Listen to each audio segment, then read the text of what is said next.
bushwhacks were some of the worst days I've ever had in the mountains, or life, really. Whereas Panther Mountain is totally opposite. It's a mountain on top of a crater. I think the weather challenges on this incident were particularly difficult. It was really the development of New York State. Catskills were responsible.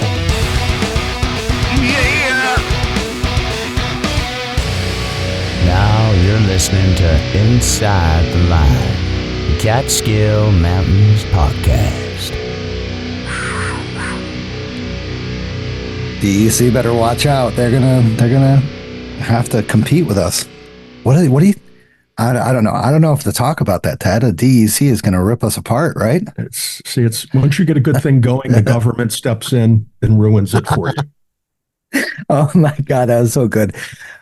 Well, so welcome to episode 119 of Inside the Line, the Catskill Mountains podcast. Tonight, it's kind of like Tad and I are just going to shoot the shit for a little bit and see what we can come up with. We had a last second cancellation. It's all right. It's okay. We got a bunch of good topics to talk about, not just with just the Catskills, but everything in general that's been going on in the area in the United States as well. You know, a bunch of crazy things happening, like a freaking earthquake. 4.7 earthquake in New Jersey. I felt it up here in Oneonta. That's pretty far away. Yeah, that's impressive. Did you get anything? Sure. So Friday morning, I was sitting at home doing work. That's my typical routine to work from home on Friday. And initially, I thought it was the weather hitting the western side of the house, but it was apparent within a split second or so that it was an earthquake. And my immediate concern is my daughter was out rock climbing that day in the gunks, and so I was concerned about her up there with all those rocks. But she made it home safely. Nice. How about you? What were you doing when it hit? I'm sitting at work, just minding my own business at lunch, and then all of a sudden, you know, I feel kind of like a little. It felt like a side to side shake for a couple seconds and stuff. And then all of a sudden, like I look around and I'm looking at people, and you know they have I have a crazy look on me because I'm like, what the hell was that? And then all of a sudden, like nobody said anything, so I kind of like kept to myself. I'm like, I don't want to be that weirdo that looks like, you know, they'd be like, oh, did you feel that earthquake? So you were sitting there, not aware that other people were or were not feeling the earth move, the building move. I was unaware because Wow. nobody had the same reaction as me. Like, Now, were you sitting at work or at the tavern during your lunch hour? the tavern has shock absorbent stuff. They're built for advanced for everything. So it was a very, very crazy experience. And right after that happened, you know, one of my managers came in. Did you feel that earthquake? Did you see it? You know, stuff. And I was like, no way, absolutely insane that I could feel that. So cross that off the bucket list. Yeah, I remember we had one a few years ago before the pandemic out here, and I was at work during that one. It was an equally alarming and bizarre experience, but I imagine there are places in the country and in the world where it's quite common to sit through or live through earthquakes of sorts. Yeah, definitely. And I was, you know, reading a bunch of different people's, you know, comments and stuff like that of what they experienced down in New Jersey. And there wasn't any damage at all. Very, you know, things might have fallen off the walls and shelves, nothing too crazy. And I was reading about like the area, and it was the largest that was felt in the city since the 2011 5.8 magnitude earthquake in Virginia.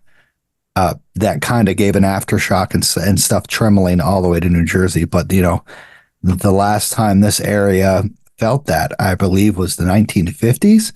And something I read that was something as prominent as that you were just like, you could actually sit there and be like, oh, wow, what is that something going on?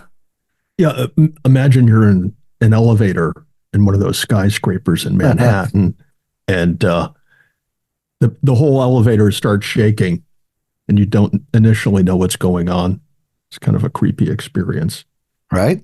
And the cool thing is, you know, they were talking about other earthquakes. And in 1989 in San Francisco, there was a measured 6.9 earthquake. We had a 4.7, 4.8. The 6.9 is 1,000 times more powerful than the one in New Jersey. Imagine that. This is where I'm thinking Stosh writes the payroll checks to the researchers for the podcast, because note how loaded with data he is. 19 this and 18 that and 5.3 and 7.1. Way to go, bud. Way to come to the show packing some data. I gotta please the listeners. They don't want to just listen to us saying, "Yeah, I experienced an earthquake," and we're done. Like it. Go ahead and say it. They don't want to listen to our dumb chatter. I know they can't wait for that DEC podcast. That's just gonna rip this thing up. And I have to think the DEC is starting that because they were listening rather keenly to that podcast we did a couple shows ago, where I told you the DEC is thinking about limiting access, improving access, shutting down areas, keeping people out of the mountains, telling you to go home when they don't want you to be out there. It's just part of the DEC stepping in with mind control. That's what it is. I will agree. I'm still going to ask for interviews with local rangers and stuff. I guarantee. Yeah. Slade and Martin were awesome interviewees. I guess you say that on the podcast, and they were very, very fun. And they know the podcast. And Martin and Slade and I work together with SAR and stuff like that. So I'm still going to pursue that. So don't think I'm not going to do that. All right, I'm going for it. Do it. Go for it. They're either going to refuse or they're going to get on here and deny it. And then we know what the real truth is. We know it's coming, and we're going to start a mass movement to take back the mountains. The mountains are ours to the public. Yes. Going to reclaim them. Just be like, what is it? That game you played when you were a kid, King of the Mountain? No, Right? I didn't play that. No, really? Jeez. I was more of listening to Rage Against the Machine to take back the government and stuff. Damn, dude. I'm going to have to get a hold of your parents or your therapist. I'm not sure which one. That's an essential milestone of somebody's development to play King of the Mountain. It was the 80s and 90s. They told us to go outside and watch solar eclipses is what they told us to do. Don't stare at the sun. Yeah, right. That's why you have no lights on in the room at home. It's like Stosh is sitting there in the complete dark doing the podcast. It's like grabbing around as if he's in some lunar orbit with no lights on. I had to Google why my eyes hurt from yesterday. So once again, solar eclipse happened up in upstate New York, more western upstate. New York. Pretty awesome experience. I went out west towards the Finger Lakes and went up in the Finger Lakes region and experienced totality. Tad, what did you experience? Where were you at? So myself and the missus, we just sat around the house. We hung out on the back porch and, waited for the big event. There was some clouds rolled in. I think most of New York was affected by the cloud cover, but we just had a peaceful day at home. It reminded us of back in 2017 when we were out west and saw the eclipse then, and we were in the path of totality. But it was a pleasant afternoon at the house. No traffic jams, nothing to aggravate us. We just enjoyed ourselves. And that's a good segue to find out what it was like getting up to the Finger Lakes, hanging out in the Finger Lakes, and then getting home. Not at all. So Tad, tell us about your experience in 2017 with totality.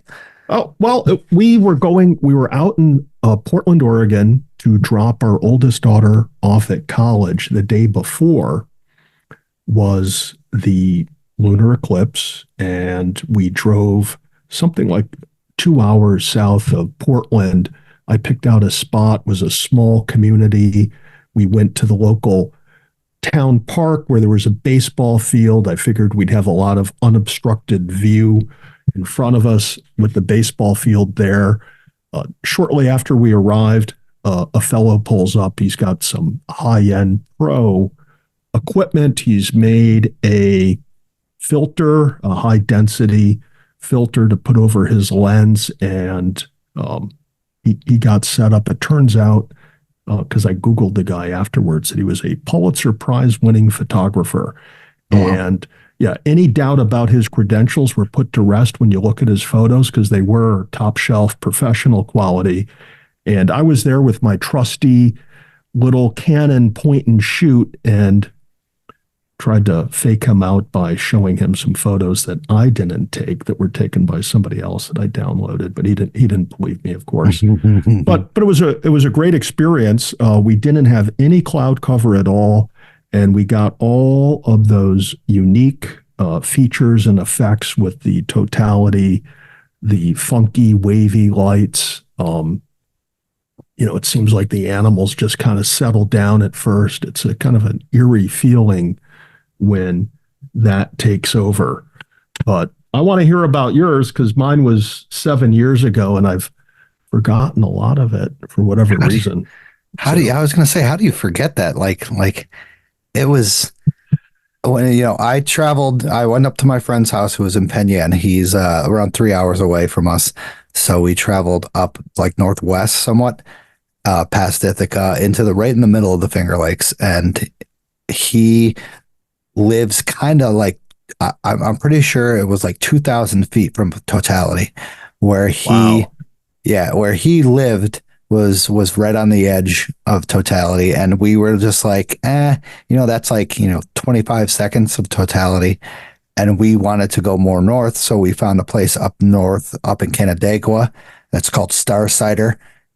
You pay $20 to park. I gotta admit, they every place blew it. I don't know if this was just the Finger Lakes, but they blew it out of proportion. Like everybody was like, buy your tickets early, get this, get that. The parking lot for the FLCC, which is the Finger Lakes Community Center, and there was a CMAC, I think it was called. There was probably like a good 50 cars in there that could hold like thousands. And we were just like, and they said they sold so many tickets at the Star Cider, yet the parking lot was nowhere near filled. But $20 got you 2 ciders. What else? The parking spot and one other thing. And they had a bunch of, or one food truck there, and then they had their own taco food. So we hung out with my friend Darren White, who's a fan of the show. He's also a supporter of the show. Darren, I had a fantastic time with you. Thanks once again. Didn't talk anything about the podcast, which is great. Didn't want to talk about that at all. We had just experiences, chatting back and forth. And then all of a sudden, I'm just like, we're watching it as it's first starting, and we can somewhat see the sun disappear and appear during the time because the clouds are rolling in, but you can still see it's happening. We're like, all right, it's happening. Cool. We all put our glasses on and look at it and back and forth. And then all of a sudden the big clouds roll in and we can't see anything. Bummer. I know. So how was the cider? Let's start off with the cider. That might be the best part of the day. How was the cider? It was really good. So I had the Eclipse cider, of course. I had to try that. It was not sweet, but semi-sweet. I like sweet and stuff. And Jessica had one that's called the whiskey cider. Very, very good. Very good. If you're up in Canandaigua, check it out. It's right by the FLCC. Cool. Yeah. And it was a great time. There wasn't too many people around and stuff. So it wasn't like packed. So what did you do in the hours leading up to the big event? How'd you pass your time? Just drinking cider, playing corn throw or corn toss? What was going down? This is boomer talk right here. Like cornhole. That's what it's called. Cornhole. That's what I have no idea. I've never been to a big gala event before, an eclipse like this, so I wouldn't know what to do. Did you have to bring your own lawn chairs? They provide chairs? No. We sat around kind of like a fire ring that wasn't lit, and we just chatted the whole time. Did you get rained on? No, it actually rained when we were leaving, when we were in the goddamn 4-hour traffic jam that we were in. But so before we get to the traffic jam, I did see that a lot of folks upstate got rained on for the eclipse. So was there like a huge sigh when the clouds rolled in that people were bummed out, or were they still, ecstatic and pumped up to witness the event? I would say that they weren't as crazy as they was when you could see the sun. But I got to admit, the feeling of it going completely dark and then looking beyond, like all around you in a 360 length that you can see basically what I thought was clear clouds. I'm like, oh, it's clear over there. But no, that was the roundness of the blockage of the sun, and it was the moon. And I was just like flabbergasted. I'm like, oh, it's clear over there. And all of a sudden, within 3 minutes that passes and it's bright again. And, even though we had total cloud coverage, we couldn't see the sun at all. The experience was just mind blowing that it went to total darkness in 3 minutes. Like you said, peepers come out, birds quiet down, and it's just a whole different feeling. And then all of a sudden life resumes. And, Jessica explained it perfectly. It was the fastest sunset to sunrise ever. And wow, that is a good way of putting it. yeah. And with the clouds, though, the cool thing with the clouds, and since the Finger Lakes are kind of like all flat and even, you could actually see the shadow coming across. And we're like, wow, that's, what is that? And then all of a sudden you're just like, oh, that's a shadow. And then boom, it's done. It's over with. You're just like, wow. So you were looking out onto the lake itself? We were, yeah, sort of. You could see a little bit of the lake. We were up at top a little bit further away, further like, I would say north or southeast of the lake.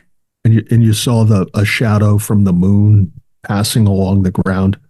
It was more the clouds is more where we saw it. And like I should have taken a 360 photo because you could seriously see all around you was like a ring of fire, basically. It looked like there was a sunrise happening all around you at the time. Was that before or after you ate the mushrooms? Well, I'm sorry. We can edit that part out. So that was before I ate the mushrooms on the way home. Was that part of the $20 fee? It was. Cool. So tell us about the ride home. Oh, Jesus.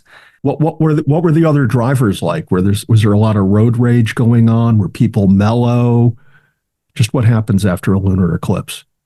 It wasn't bad, but of course everybody's GPS leads to the same exact place. And going from Canandaigua to Ithaca is where we traveled. There's only so many roads that you can have, and they're all like straight, stop, straight, turn, stop. It's all stop signs. So it took us from Canandaigua to Ithaca should take around, I think, an hour and 15 minutes. It took us 3 hours to get from there. Wow. So, but it was fun. Was it bumper to bumper? It was. It really was. And there was an accident that kind of screwed everything over. But, right when that accident was getting cleaned up, they opened up the road. So from there on, from the point we had, which was right in between Seneca Lake and Canandaigua Lake, there was open traffic and we just flew through there. So everybody who took the left-hand turn to go over to this one area that's GPS, I was like, no, we're going to keep going right. They took out the traffic cones and then boom, we went up flying through there. So it was pretty cool. And after that point, did you have to pick up an interstate, or were you just driving state roads, county roads? State roads. Luckily, like we went through Whitney Point, and then when Whitney Point went over to the Bainbridge, so we never hit any state roads. But when Whitney Point, I-81 crosses right through there, I wouldn't say it was bumper traffic, but it was at least like 30 mile per hour traffic. Like you could see people slowing down, speeding up, slowing down, speeding up. And to have that from Syracuse all the way down to Binghamton, I don't know how many miles that is. That's got to be at least, 50, 60 miles of that was absolutely insane. I'm like, see ya. So you went up on Sunday? We went up on Saturday afternoon and stayed with my friend Chad up in Penn Yan. Was it worthwhile going up there for the eclipse? 100%. Once again, cross it off the bucket list. Even though that we didn't get to see totality, I think Jessica and I are going to try to do it again sometime to travel and see the actual totality of the sun, so we can like look at it and see, the ring of fire or just the ring. And I know you have talking about like the rings, don't you have some little facts Oh about yeah, that? yeah. So I pulled up a bunch of tidbits on this. Tad's tidbits, right? Yeah, Tad's tidbits. I like it. Not that it's a new segment, but I just did a quick cut and paste.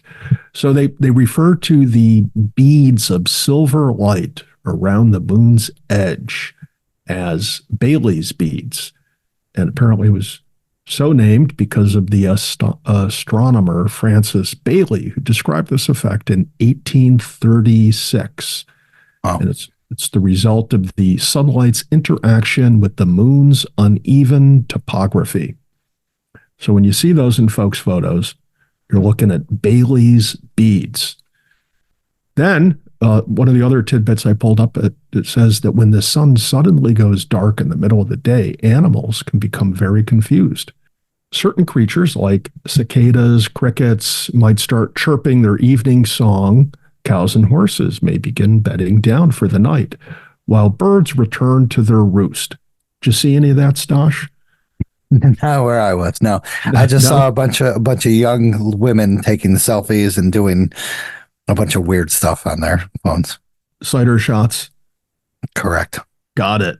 Then there's also reports of scrambled radio waves. Apparently, there's a network of ham radio operators in the country. You remember when that used to be a big thing, people being ham. I don't know why people still do that with the internet, but apparently there's a reason to still be into ham radio operation. It's pretty cool stuff.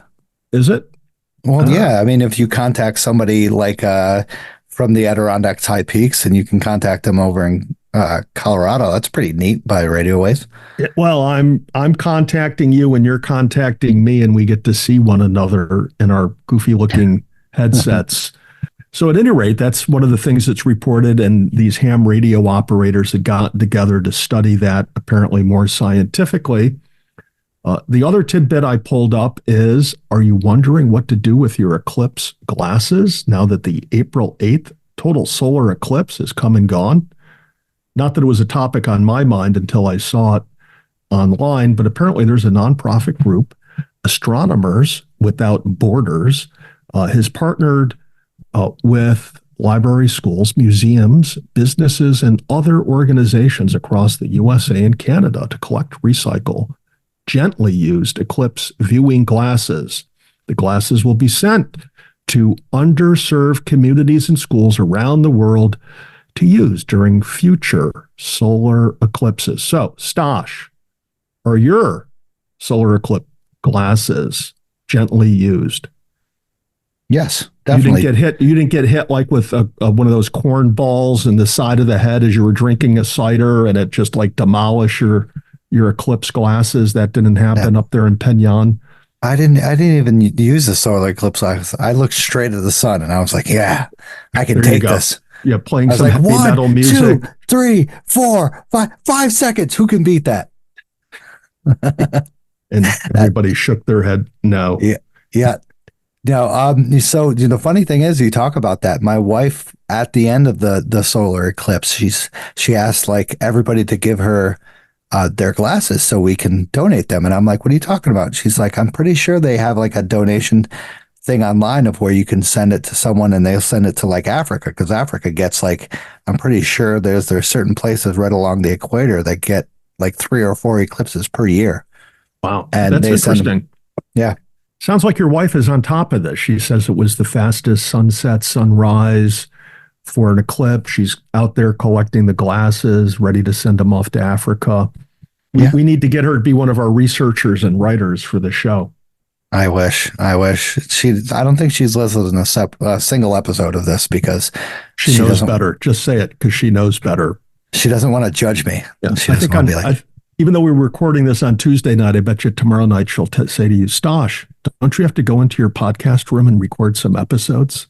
No, right. I did that last night. Oh, I think you should go back in and do some get back in there. Voiceovers. She'll do that. Definitely. That's so amazing. Once again, an amazing experience for the eclipse. And I cannot, there was a lot of people who didn't understand. I know I don't understand why they did that. Well, I do understand, because they're older people and they don't really think of these natural phenomenons as something as important such that it happens all the time somewhat, but being an experience, even with a cloud cover, was just absolutely phenomenal. And it's something I will never forget.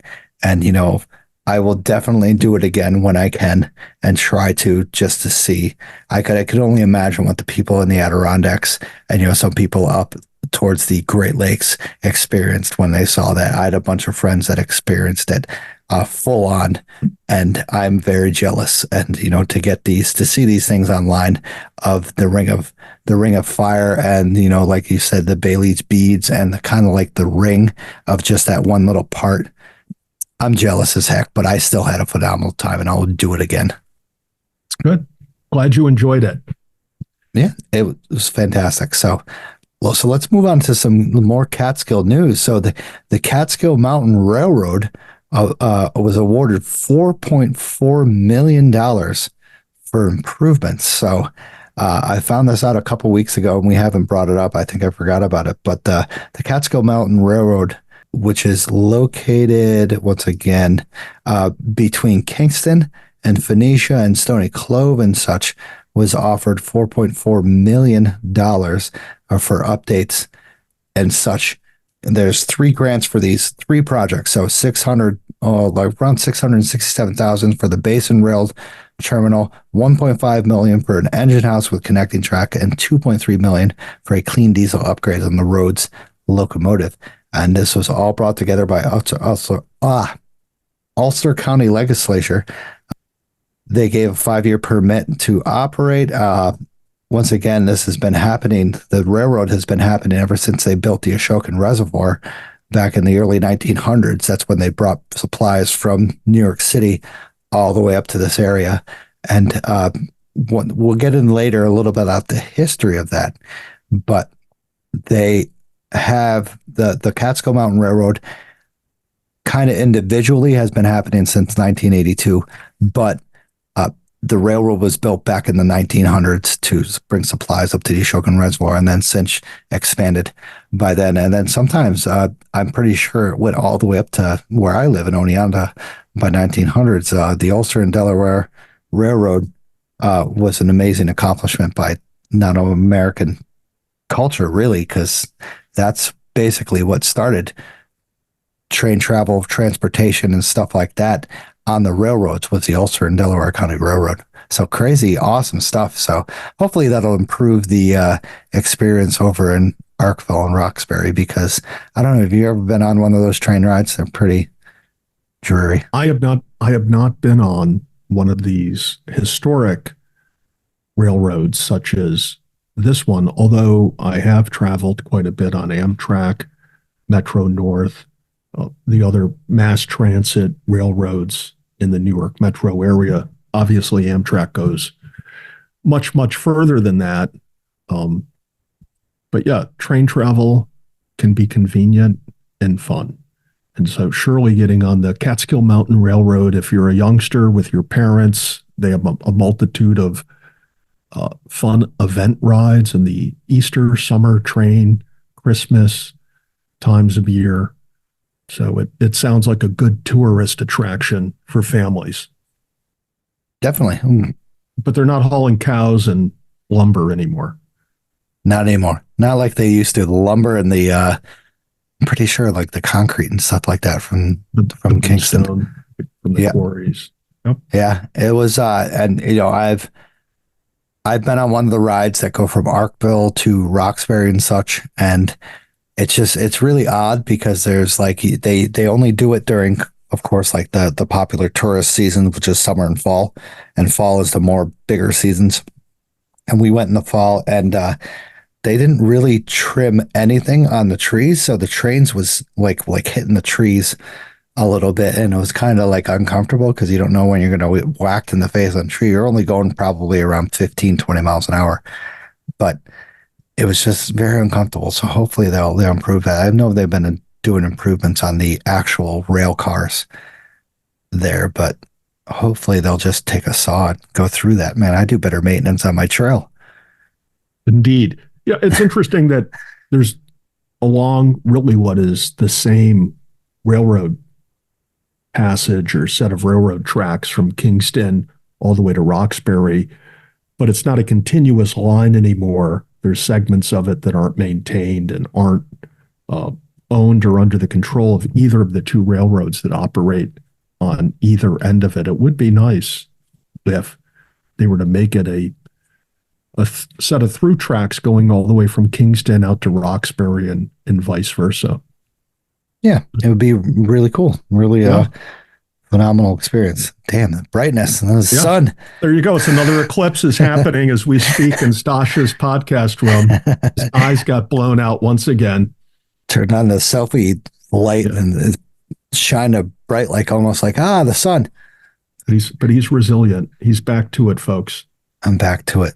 So what was you had to talk about this little thought about the trains, right? Oh yeah. So when you showed me that you were going to include this, I pulled up some data, and apparently the original railroad that ran from Kingston going west was started by the shipping magnate Thomas Cornell, who apparently Cornell Mountain is named after.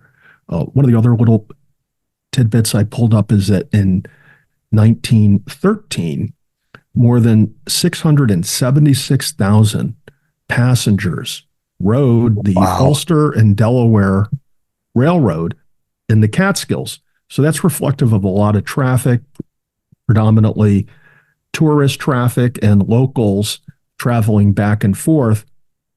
But compare that number, 676,000 people in 1913 to the ridership reported in 2013, 51,610 people rode the train.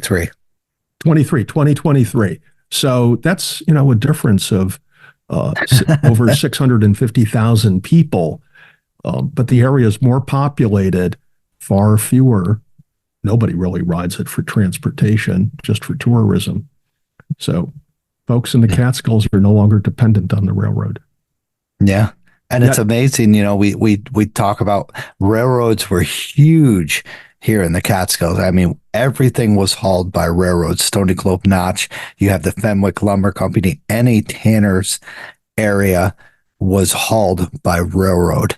And just to think about that once again, and every day for the Ashokan Reservoir, that you ever had residents building the Ashokan Reservoir that stayed in Shokan or Olive Ray or stuff around there, or they were hauled from Kingston up to work on the Ashokan Reservoir. So to think about that is just, wow, 620, like 1,000 people, 25,000 people difference between then and now. But, roads, cars, kind of makes sense. Yeah, we should compare that to how many people come up here now. I would say a million. Do we get 1 million people here up in the Catskills, do you think, per year? I have no idea. I don't have the researching assistants that you do. I see them scurrying around in the back of the room, arming you with more factual data. Over here, it's just me and the cat, nothing the two of us. And you have a cat? Paw, yeah, every now and then you'll hear his paw hitting the microphone. So I call it a cat. It's actually, when I was up bushwhacking a few weeks ago in the Catskills, it's a mountain lion. I found it in one of the DEC traps. I think I'm permitted to say that now. The DEC is trapping for mountain lions in the Catskills. So I've got some inside information on where the traps are. I'm going out, I'm freeing the mountain lions so they're not going to be held captive. Yeah, we're breeding as well. So yes, that's right. We have the trout people have their hatcheries, and we have our breeding ground for mountain lions. So also with Tad's tidbits, I remember you saying you wanna say this, Tad, so I don't steal your thunder. You got it, man. Yeah, no, you can take it. Take it away, man. So the last freight train departed from Kingston on September 28th, 1976, and did not return until October 2nd. So basically that was 4 or 5 days, with every remaining freight car on the branch collected for its final return trip. So once again, I want to break down. I got to get Dr. Kudish on here to talk about his railroad stuff, because the railroads are fascinating, and a lot of people don't realize how important they were for Catskill, like history and Catskill culture and stuff like that. Because during those times when we didn't have cars and stuff like that, people couldn't afford cars. They would be brought up by rail, and every human being was brought up from the area by rail car or something like that. And just imagine those day and ages of hundreds and hundreds of people being brought up to the Catskills by that means of transportation, and then departing on every which way because they had a bunch of hotels up here, and because it was to get away from the city and stuff. Indeed, that was the preferred method for traveling into the Catskills. If you were a tourist, you'd take a steamboat up the Hudson River to Kingston or one of the other ports, hop a train, head west. And apparently the railroads also would market in their literature and their advertising materials, magazines, etc., hopping on a train, going up to the Catskills and getting out of the city. Yeah. Get out of that city. That's what everybody wants to do now. But now they go down to Hertz, they rent a Tesla, they head north to the Catskills. Outrageous. Don't be hating on Tesla, man. It's nice. I have a fun time with it. All right. So onward, we are going to chat about a little bit of high peak stuff. So the Kennard brothers finished skiing the Catskill and Adirondack high peak. So 46ers, 35ers while skiing. So Julie was just on the show talking about skiing the high peaks. And then even though Julie is amazing, the Kennards come in and steal her thunder once again. They always try to do that. So they are the first people to do the 46 and the 35 Catskill high peaks. And they did it, what was it? It looked like back in March, early March or late March. One thing that they said, it was a bunch of amazing experiences that they had in both areas of once, Adirondack high peaks. They got stuck in the spruce trap, and luckily the brother came out and helped them. Another thing with the Catskill high peaks, they said, was a fantastic time of just learning basically how to navigate on the terrain during skiing and stuff. But the biggest fact of this all, his wife, one of the Kennard brothers, his wife who died in 2021, they did this for Aware for Cancer. They donated basically this time to her. He spent 2 years as a caregiver. Her name was Tracy. She wasn't really outdoorsy much, but she was a casual skier. So they thought to dedicate their times when they did the 46ers and 35ers to her ferocious fight to survive, unfortunately, the disease that overtook her. What an amazing accomplishment. I can't even imagine, Tad, I know you're a skier. I'm not really a skier like you are, but to do this stuff is absolutely insane, but I could see it as absolutely thrilling at the same time. Yeah, I suppose there's an element of thrill, but it's also, very risky. Don't try this unless you're experienced in backcountry skiing, because a lot of stuff can go wrong. I mean, you are traveling downhill relatively fast. You can hit a tree, you can hit something under the snow. It's a very dangerous activity. So don't do it alone, and make sure you're up to the task. Yeah. And especially with these conditions that we have out here nowadays with the lack of snow. They said, the Kennard brothers said that it just took a lot of time. They could have done it a little bit quicker if it were for the amazing, horrible amounts of snowpack that they had. But as of the time, it did take a lot of energy to plan this out and to be like, maybe we got 3 feet of snow within these last few weeks. What is it going to be like when we go up this week? And they said a lot of the conditions were horrible, damp and wet, and that, a bunch of times they had always had second guesses of why did they do this, as we all do when we're hiking up the mountain. We're just like, why the hell did we do this? But I could only imagine being a skier and the thrill of going down, one of the high peaks, either of the Catskills more off trail because you can actually do that without dying in the high peaks of the 46er region, when you could just lose something and fall straight down off the cliff. But in the Catskills, just, when I was talking to Julie, just thinking about that, going like us bushwhacking. When we bushwhack, we have that thrill of just like, what is next? What could be coming? And that's the same thing with skiing these high peaks and then going down maybe an unrouted way. Yeah, I when I was out west skiing years ago, I did a lot of backcountry skiing. I did a lot of glade skiing, out of bounds skiing. Did all of those things, and we had the snow to do it out west. We didn't have the low obstacles that you find out here on the East Coast, particularly because we don't get as much snow. The snow consistency is much different on the East Coast. I have a hard time imagining doing what these brothers did and doing what Julie's doing, because there is a substantial element of risk doing this, and the conditions just aren't ideal for it. So kudos to them. I'm going to stick to snowshoeing and drinking hot tea when I'm out winter hiking. Right.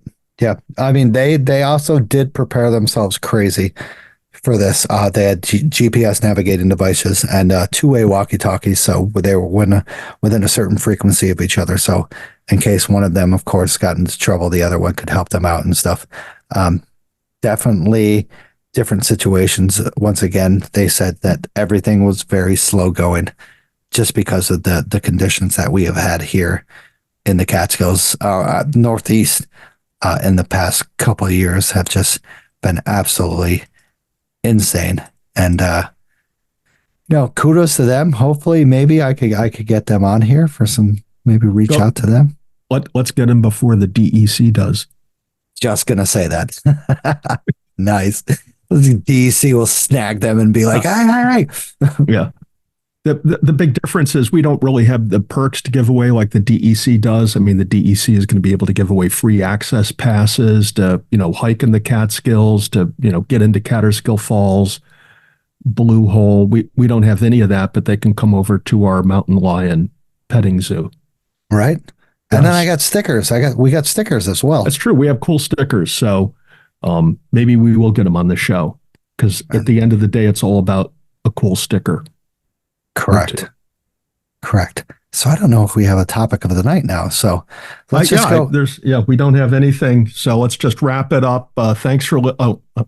No. So we got to thank the monthly supporters: Chris, Darren, Vicky, John, Betsy, Denise, Vanessa, Joseph, Jim, Michael, and David. Really appreciate you guys donating for the show. Also, check out Outdoor Chronicles Photography. Molly from Outdoor Chronicles Photography specializes in adventure elopement and adventure couple photography in the Catskills, Adirondacks, and the White Mountains. She is an officiant for getting married, a licensed guide, and she is also a story maker. Molly won't just give you photos, she'll give you memories that will last forever. Don't hesitate to get a hold of Molly on all platforms. She had amazing photos from the Eclipse that I shared on our Instagram page. Phenomenal time, and she said, just like me, it was an unforgettable experience that she will never forget. Also, have you ever wanted to learn more about hiking or backpacking, or even just brush up on some of your old skills in the backcountry? Check out Trailbound Project, a hiking and backpacking school. Scott and Joe from the New Jersey Search and Rescue Team have amazing backgrounds in wilderness first aid, wilderness first responder, and the Mountain Rescue Association, and they are here for you to learn old and new skills of hiking and backpacking. They teach anything from first aid, map and compass, and many other skills that will help you and maybe others out in the backcountry. Check them out on their website and all social media platforms. Give me one sec. They have some stuff coming up. Trailbound Project 2-Tip Tuesday. So they are doing some map and compass navigation on this Saturday, 4/13. So once again, this is going to be released Friday. So they still have some spots left.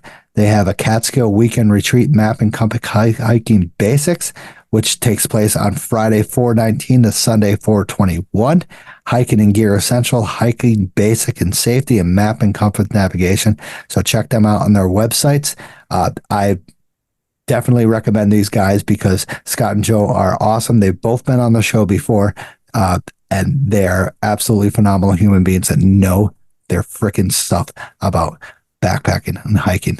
So, yeah. So, Tad, I'm guessing you're having some tea, it looks like. I'm having another cup of coffee. It's my go-to for these 4-hour long podcasts we do Tuesday nights. Yeah. I don't edit that much out. There's nowhere near 4 hours, everybody. You Just seem liar. to edit out. No, you've been editing out all of my really, really funny stuff. And I'm starting to get upset by that, Stosh, because I really have some really good stuff that you've just been deleting. So my people will be talking to your people about that. I don't know if you know movie quotes, but I was going to do some Happy Gilmore. Fine, beat it. Who needs you? Leave me. But I'm sorry, Tad. So I'm having a water, but I did have some rum and coke earlier. Well, rum and Zevia. This is a ginger ale without sugar. Is that your pregame? It is. It is. Cool. And we had some Moe's because we have absolutely nothing because we didn't go shopping because we were all away all weekend and we're just like, oh crap, we have no food. So you have a Moe's nearby? We do actually. That's killer. I like that. It's pretty crazy in the great city of Oneonta City, 14,000 people. If you have a Moe's in your community, that to me is impressive. I'm going back to when my daughter and I were first hiking in the Catskills. That was our go-to stop on the way back home would be we'd swing by Moe's, get a couple burritos. Fills you up. Yeah, hang out with the Joey bag of donuts. Yes. Nice. And then you get a Stewart's coffee and chili. Well, that's the Stewart's chili and milkshake combo. Those milkshakes are fantastic. I've never tried one. I'm gonna put it on my bucket list. If you offer to give me an all expense paid trip to the next lunar eclipse or a Stewart's milkshake, I'm taking the shake. The lunar eclipse happens all the time. So, that's it. I gotta get back to my tidbit list.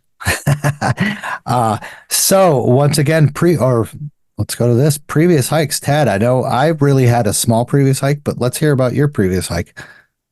So Saturday morning, my daughter and I, we set out to hike. We hooked up with Danny Davis at the Woodland Valley parking area, and we took the trail up Wittenberg and to Cornell. Interestingly, we got there around 9 o'clock, a little after 9, not a single car in the parking lot.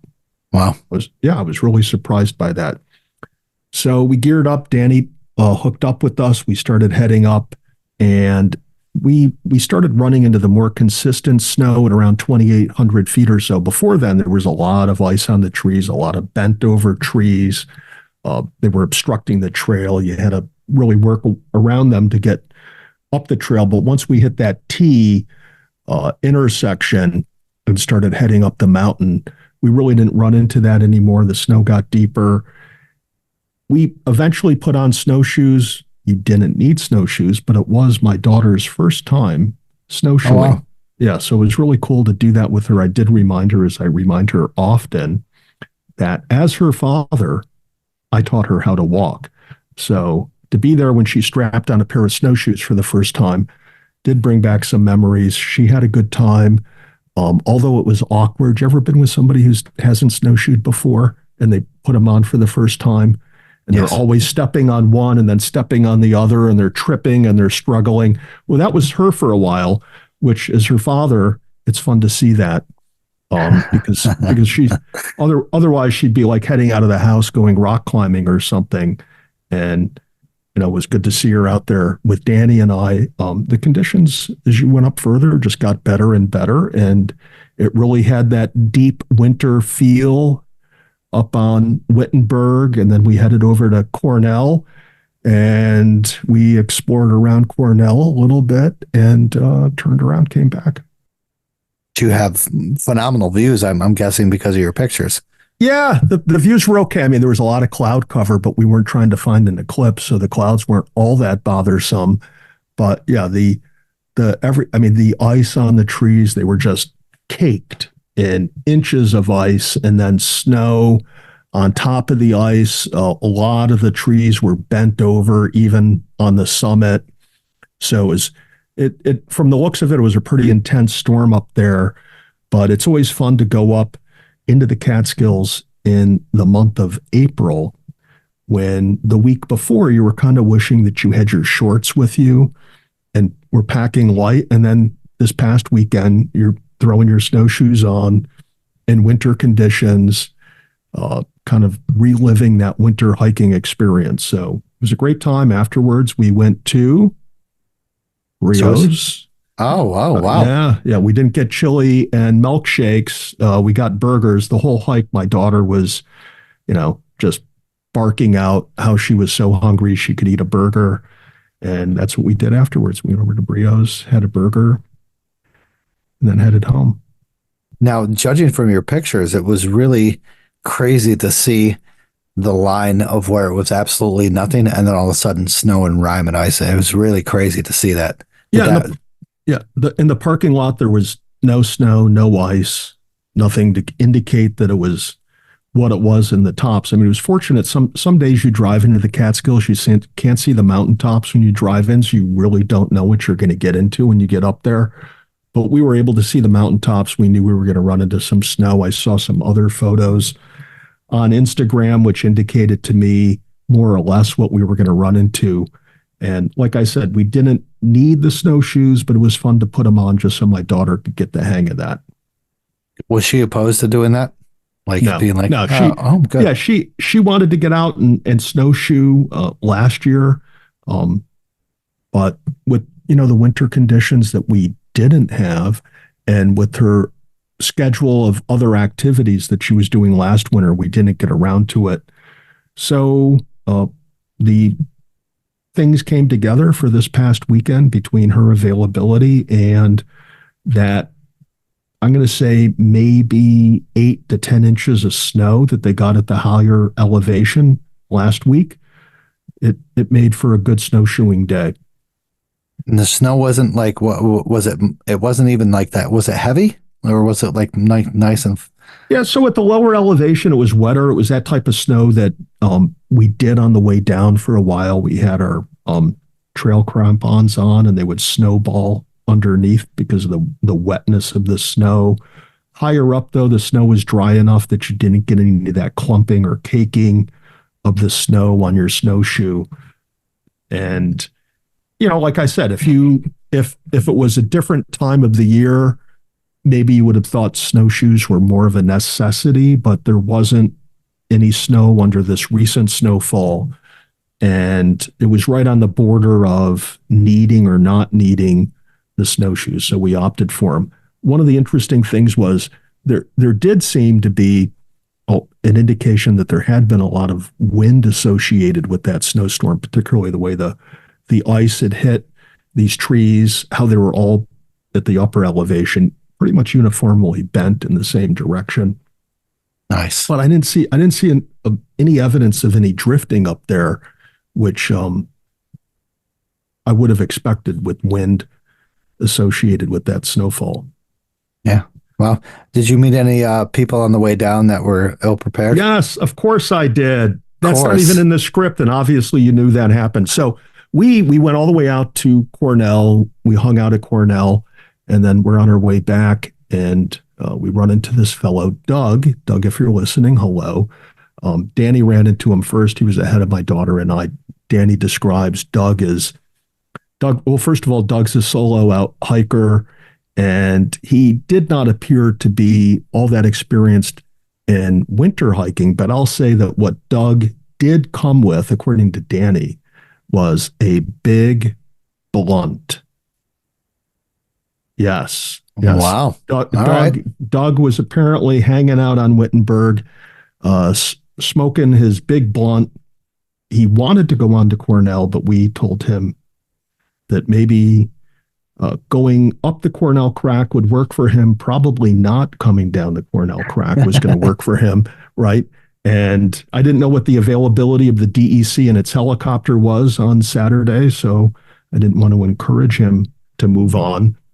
But it's always easier to get up the crack in the winter than it is to get down it when it's filled with ice. And there was underneath that snow, there was ice.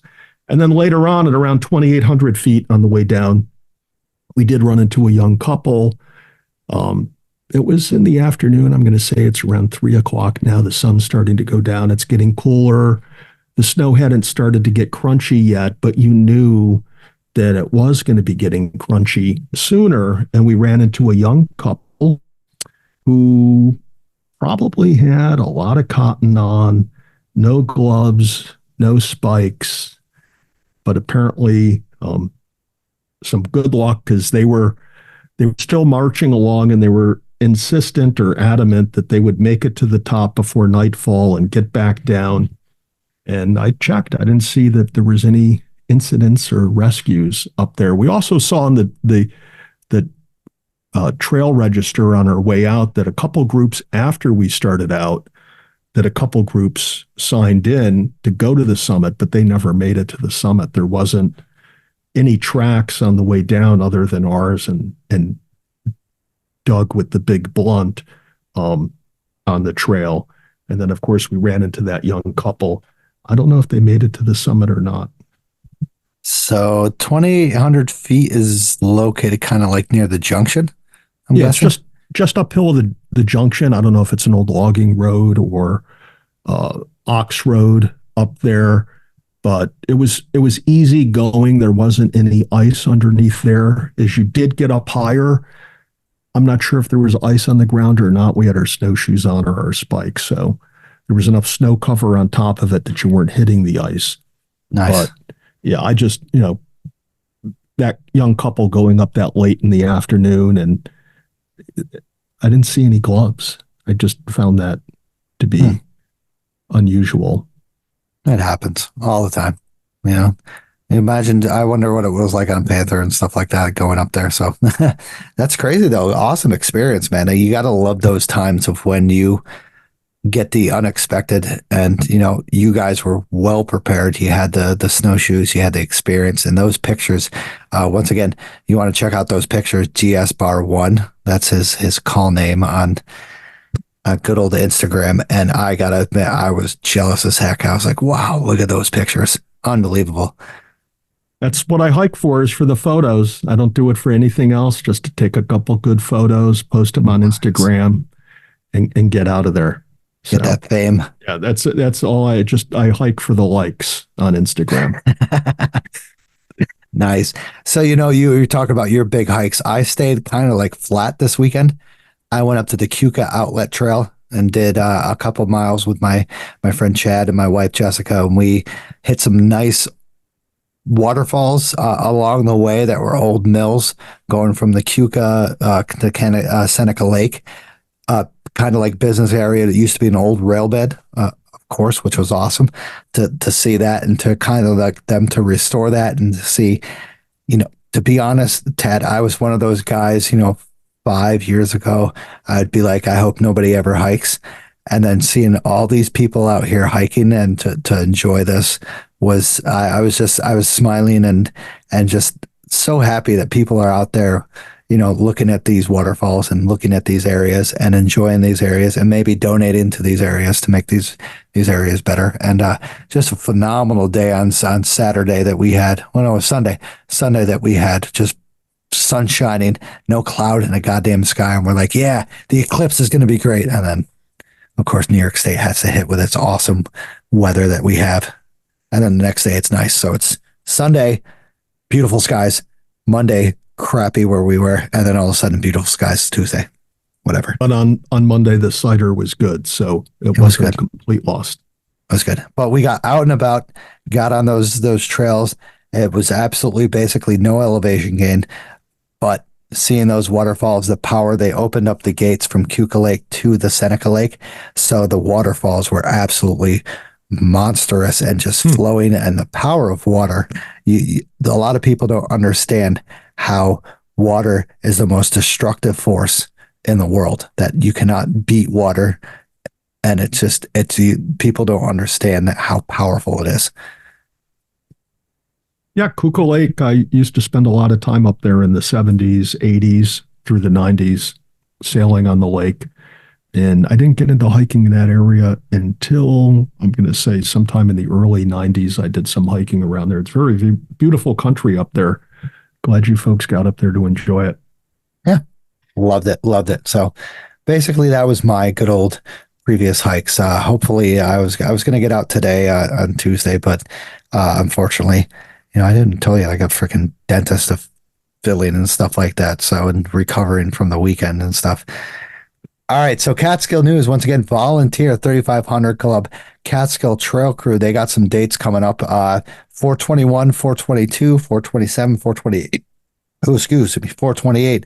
On 421, they will be meeting at the Scott Road entrance to the North South Lake Campground, and they will be working on the bog bridges near the trailhead for the Rock Shelter Trail.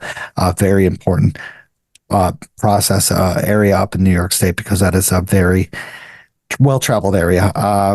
And they will be planning on 427, 428 again to do some trail work. So get a hold of Charlie or Matt from the Catskill Trail Crew. They definitely need some help and will help out the Catskills. Also, check out the Catskill Mountains Club, the Catskill Visitor Center. Jolly Rover Trail Crew has their calendar out now. Bramley Mountain Fire Tower is looking for volunteers. So if you're up northwest towards me, check them out. Check out everybody for some volunteer help. Once again, 1 to 4 hours per year can make a huge difference in helping. Also, you need stickers, go to Camp Catskill or ask me and I'll send you one free of charge through the mail. All right. So weather forecast today, or for this weekend, Tad, we got some, Friday and Saturday look like weird kind of crap. I don't know if you've seen the weather forecast, but it's messed up.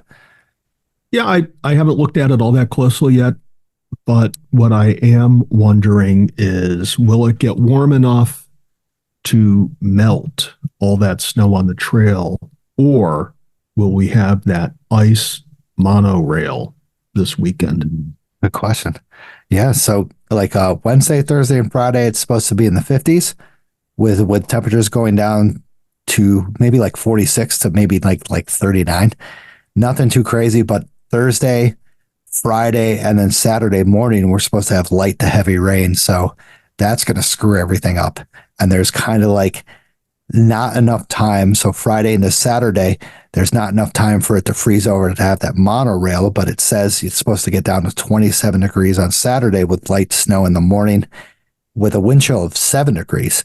So that's kind of, once again, you can't really think about what's going to happen because all this rain is going to either melt the snow or kind of solidify it. But is there enough snow to make that monorail? And then Sunday, a high of 45, reaching up to 52, maybe a little bit later in the day. But wind chill is not going to be that bad, maybe high 30s. So once again, crazy weather here that you don't know what the hell you're going to be doing up there.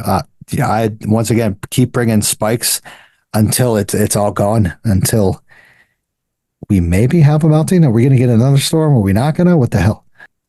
Time will tell, but it will refreeze at night and you'll have patches of ice up there. And the best thing is, just like with the mud, bring your spikes, walk right over the ice. Don't go to the left or the right because you end up making the trail wider, causing more erosion. Yep. And it's best to be equipped to just go right down the center or close to the edge, but not off the edge. Correct. Yeah.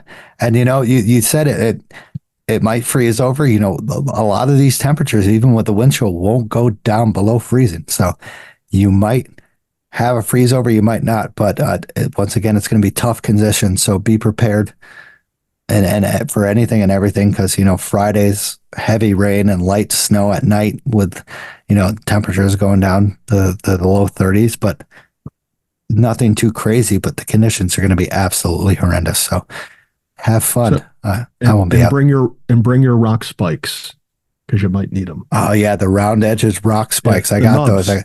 The nubs. That's what we should call it. We should make a brand. We should create those. We should ask people to donate their used and worn out micro spikes under the auspices that we're going to give them to needy people. But in reality, we are those needy people, and that we're going to sell them at a substantial profit to people who don't know better. Never. All right, that's the kind of guy I am. Stasher, obviously, you're the volunteer of the two of us. You're the one giving back all the time. I'm just looking to profit off of this arrangement. Outrageous. All right, so you forgot to do a background check on me. That's that's all I'm saying. So, I did. all right. I did. I talked to your daughter. She she did it for me, and she said you're a great guy, and I knew that was a lie. All right, so let's do a little bit of Catskill Mountain history. All right, I'm into it.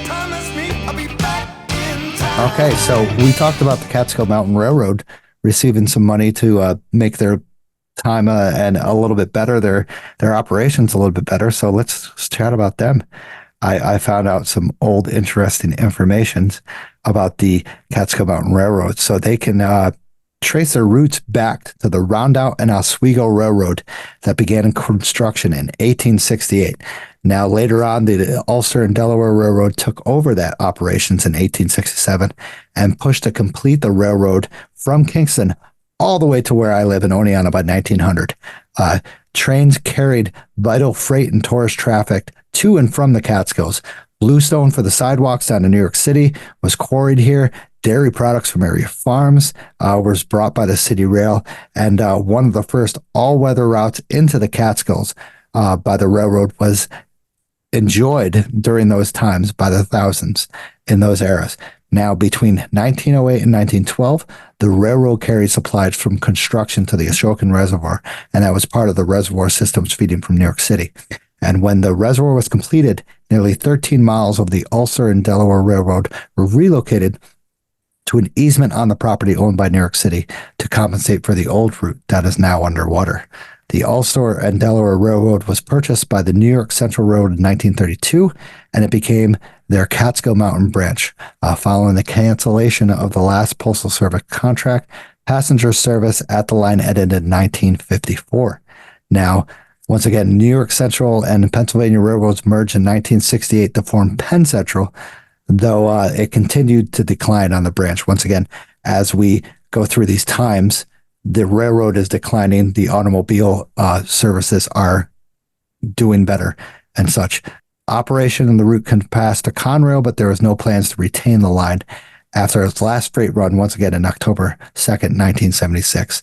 Now, many times there was a lot of controversies of whether they should continue this on and continue this off through the Catskills, but once again, we have after the times of automobiles and trucks and stuff like that, we had no reason to continue this route going up through to Oneonta and such to bring supplies, because we could have that easy route of going up through, to Albany, to Oneonta and such, and to have these crazy amounts of trains travel throughout those areas. It went on the huge decline, and then unfortunately we don't have any really trains going through there now, except for passenger trains for tourist attractions and such. Now, Tad, I'm going to ask you this question. I mean, it has to do with this. You probably already know the answer. Is it true or false? Can you just give me an easy true or false question? I need to throw you a curveball there, right? I made you pause. Okay. No, you're going to have to answer this question. So, what was the major cause of forest fires during the time of the Catskill? Well, not the Catskill Mountain Fire Towers, but any fire tower in the Northeast. I'm going to go with Doug smoking his blunt on Wittenberg. That's where I'm going. No, Doug probably wasn't born, so I know that's not the answer. What was the leading cause of forest fires in the Catskills? Now, I would be inclined to say that it was the railroads, but I know that they had spark arresters on their smokestacks, so it wasn't the railroads that would cause that. I think it was Elon Musk and his first electric car. No, Grandpa Elon and sparks coming off the battery. Now, why don't you tell us, Stosh? I don't have enough in clue. Flames from the batteries that caught on fire every 5 seconds. No, you were right. It was the railroads had actually caused the most amount of forest fires in the regions, mostly in the Adirondacks and the Catskills. You can check that out on Marty Podscotch's books of the Catskill Fire Towers in the Adirondacks. I believe that, and I remember reading that someplace long ago. Yeah, it's pretty crazy. After reading his book, I was just like, oh, wow, I never knew that, but me being not educated in that area of expertise of railroad stuff that brought of those areas through Stony Clove Notch, of course, where it was like a practical V. So once again, your sparks are shooting to either side, and there's trees all over the place and catching fire with dead trees from tanning. It kind of makes sense. So the irony is that the railroads, in some large part, were earning money by hauling lumber out of the Catskills. But at the same time, these railroads were causing forest fires that would destroy that lumber before it was cut down and harvested. So that must have been quite a problem for them to deal with back then. Yeah. My God damn it again. The rail trails. There goes Doug and his blunt. Right. So poor Doug doesn't even listen to this, and here I am. I highly doubt he does listen to this. We got to find out his last name. We'll reach out to him. No, he's a star of the podcast now. Yes. We're going to get him on the show. Yes. With his blunt. Yes. So that's all the Catskill Mountain history I have. So I'm going to go over the sponsors, and then we're going to go over the topic of the night, which is nothing. I don't think so. I'm going to just we're just going to have like 3 minutes, 23 seconds of silence, like we're reliving the eclipse in all of its totality, and then we're going to sign off. Oh, we were cheering through that whole time. It was great. It was under great. The clouds. Exactly. So, is it time for some new gear hiking the Catskills? Say no more. Camp Catskill in Taylorsville has all your hiking needs: footwear, socks, moisture wicking shirts, freeze-dried meals, Catskill merchandise, and more. They have all the essentials for your hiking needs, located in Taylorsville, and they have an online store. Check out Camp Catskill. If you want free stickers, stop here. Also, if you're ready to hit the trails, make sure you take the scenic route.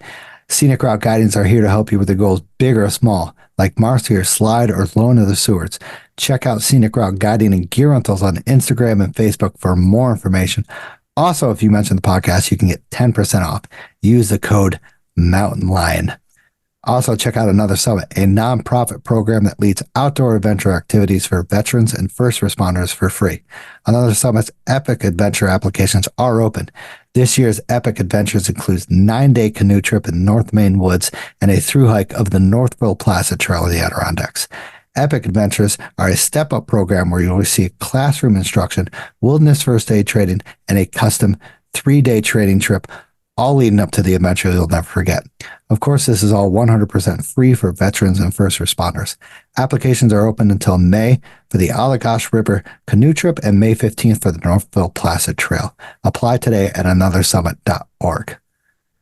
All right. So, this is kind of awkward, man. We're still an hour and 18 minutes in it. That's pretty impressive. Let's give the listeners the night off. Right? We don't have to do a marathon session.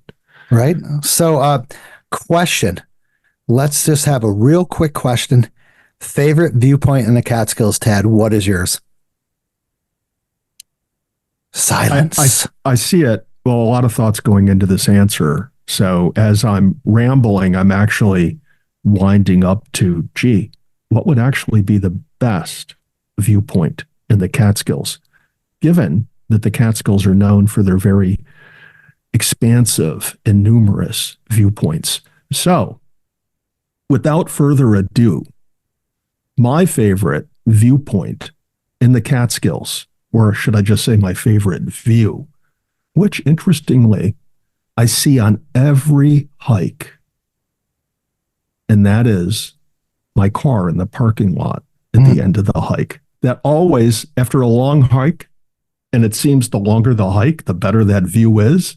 When you see, when you come around the corner, or when you're coming down that hill, like when you're coming back from Friday down to Moon Hall Road, and you can hear the Moon Hall, and you're getting closer to the parking lot, and then you see your white Jeep sitting there waiting for you to take you away. That's pretty stellar. I'll give you kudos. You turned me on to that one viewpoint on Slide. It was a bitch to get to, and I had to earn it that day. I had all that wet snow falling on me. So there was some level of misery getting there that maybe made it worthwhile. And then there's another spectacular viewpoint. The location will not be made known, but it was given to me by Danny Davis, and we took my daughter there this weekend, and it's pretty cool. So I know where it is. Yeah, I can imagine you do. So I'll stick with the one on Slide because that's so hard to find, and you don't want to go over there. I'm telling you, man. Nobody does. You want some Adirondack bushwhacking experience, then you would go there. But it's absolutely treacherous and horrible. I don't regret it, but god damn, that was a bitch.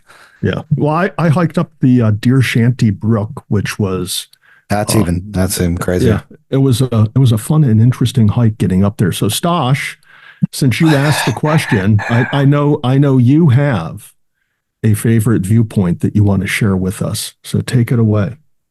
You know what? This is going to be, people are going to be like disappointed, but I cannot get away from that viewpoint on Balsam. It's like, right? Like people like Balsam. Yeah, it's good. It's good. It was my first peak. It was my first Catskills viewpoint.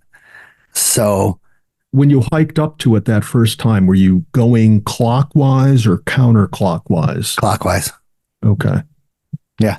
Sweet. I was just blown away. Even though there was no leaves on the trees, it was completely kind of dull, but I just can't forget how amazing that was and how like the switch flicked, and I was just like, this is the shit. This is the best. So are you one of those fellows that when you get to the viewpoint, you kind of hunker down, spend a few minutes there, take it in? Of course. Yeah. I'm blown away every time. There's never been a time where I have been at a viewpoint and I've been bored. Yeah. I don't know if it was, I think it was on Panther that my daughter and I, our first hike up Panther a long time ago. So we got to the viewpoint on Panther, and what was sweet about it is actually the lower edge of the cloud was below you.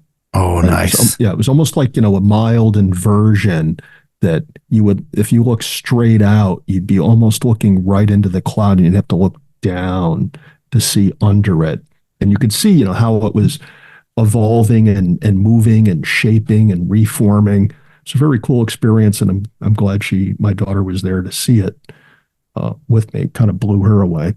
So yeah, those times, the inversions, man. I've yet to experience one in the Catskills, and I don't think any other place. But the inversions is definitely something I want to see in the Catskills, and I wish I'm hoping one day.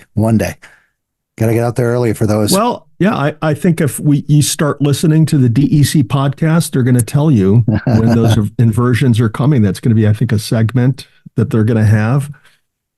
So, not that we're look, all of this is in fun. We love the DEC. They do so much for us. And as I said a few podcasts ago, given all of the increase in traffic and usage in the Catskills, it's a shame that their budget hasn't increased, in proportion to that. So they do a lot with the little that they have, but now they want their own podcast, and the podcast wars are about to start. Hell yeah. Boom, we're going to do it. All right. So we want to do a post-hike brews and bites. You want to suggest anything? I already threw mine down. We hung out at Brios, and let me say this, and this is kind of like a sinful confession, if you will, that after dinner, on our way out, we stopped at the dessert bar at Brios, and we picked up probably 10,000 calories in 2 containers. Oh yeah, it was just outrageous. Yeah, and everybody talks about their pizza, which is really, really good. Their burgers, I had the Impossible Burger. It was okay. My daughter said her burger was okay, but the dessert, yes. Nice. Maybe even that's a better view than your car in the parking lot at the end of the hike is that dessert bar at Brios on your way home. Correct. So, yes. Now they should with all the promo they get on this podcast, they should be sponsoring us. I know, right? Yeah, or just giving us free food when we show up. One or the other, okay? I don't have any. I haven't been the Catskills in a little bit. So, Hickory Hill, I really like going to over in Wyndham. That was a fantastic spot for some good subwas and stuff like that. So check them out over in Wyndham. All right. So once again, there we go. So thank you to the month, right? Thank you to the monthly supporters and the sponsors. Really appreciate you guys. Thank you to everyone who is still listening after 119 episodes. I know this was probably a lame episode, but Tad and I pulled it off, a last minute kind of thing. That was just like, oh crap, we're not going to be able to do this. And we did. Yes, definitely. And imagine the DEC won't be able to do it under these conditions. I'm just telling you that now. Okay. Yeah. They'll sue if somebody cancels on them. They're going to be like, screw you. We're suing you. You ruined it. Yeah, but we pulled it off. Once again, I can't. Tad, thank you for joining me because I couldn't have done this by myself. This would have been absolutely horrendous if I tried to do it by myself. What was that, Stosh? I didn't hear that. I was getting ready to sign off. It's a compliment. Complimenting me? No, Stosh, kudos to you. Takes a lot of effort. Recording ended. Yes. I get the message. Yeah, thank you, though. I really appreciate it, man. It was a great chat. All right. Kudos to you, pal. All right. Have a good night, Tad. Let's get together sometime in the next 20 years. See you at the next Eclipse. Yeah.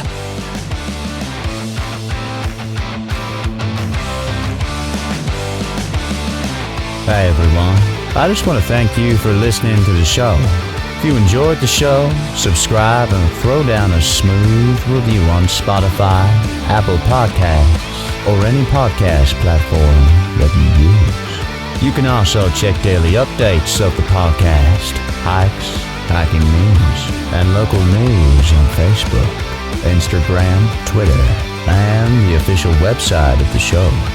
Remember this, you gotta just keep on living in the Catskills, man. Livin. Wicked.